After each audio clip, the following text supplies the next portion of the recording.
भावेश कावरेनं अमित ठाकरे यांची भेट घेतलेली आहे. कुणाचं मन दुखावलं असेल तर मी माफी मागतो. मला कुठलाही वाद वाढवायचा नाहीये असं भावेश कावरेनं म्हटलंय.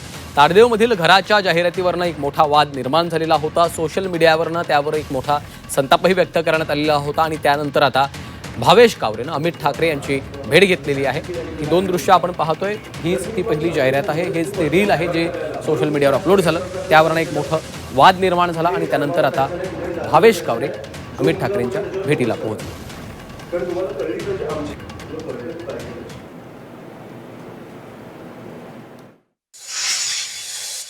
ह्या वाक्यामुळे कुठल्या मुंबईकरांच्या मनाला दुखवलं असेल तर मी मनापासून तुम्ही सारखं दोन शब्दात म्हणताय, हे उपहासात्मक म्हणायचं का? नाही, मला काही वाद वाढवायचा नाहीये.